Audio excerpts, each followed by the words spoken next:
বিনোদনের দুনিয়ায় যেন গসিপের শেষ নেই। কেউ নিজেই জানাচ্ছেন তার এঙ্গেজমেন্টের খবর, আবার কেউ ঘোষণা করছেন এঙ্গেজমেন্ট বাতিলের। সত্য মিথ্যার দোলাচলে ঘুরতে থাকা নানা খবর নিয়েই আজকের গসিপ গ্যালারি। কাইলি জেনার ও টিমোথি শ্যালোমের দীর্ঘদিনের সম্পর্ক এবার আগাচ্ছে বিয়ের দিকে। গুঞ্জন চলছে চলতি বছরেই বাগদান নিয়ে ভাবছেন তারা। এই গসিপ ঘিরে আগ্রহ দেখা যাচ্ছে ফ্যানদের মধ্যে। এদিকে অভিনেত্রী হ্যালি বেরি শেয়ার করেছেন তার পুরনো প্রেমের সম্পর্ক গোপনের কারণ। দীর্ঘ সময় মিডিয়ার সাক্ষাৎকারে না আসার কারণ হিসেবে জানান তার ব্যক্তিগত জীবন নিয়ে বারবার গসিপ হয়েছে। তবে বর্তমানে হ্যালি তার বয়ফ্রেন্ড ভ্যান হান্টের সঙ্গে দারুণ সময় কাটাচ্ছেন।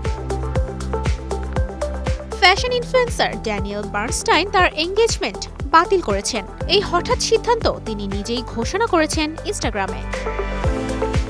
আর অন্যদিকে স্টিভেন স্পিলবার্গের মেয়ে ডেস্ট্রি স্পিলবার্গ ঘোষণা দিয়েছেন এঙ্গেজড হওয়ার। ৩ বছরের সম্পর্কের পর তার বয়ফ্রেন্ড জেক হার্টস্কোভিটস সুন্দর একটি রিং দিয়ে অফিসিয়ালি প্রপোজ করেন বলেও জানান তিনি। গসিপ গ্যালারি থেকে এই খবরগুলোই রয়েছে বর্তমানে সবচেয়ে বেশি আলোচনায়।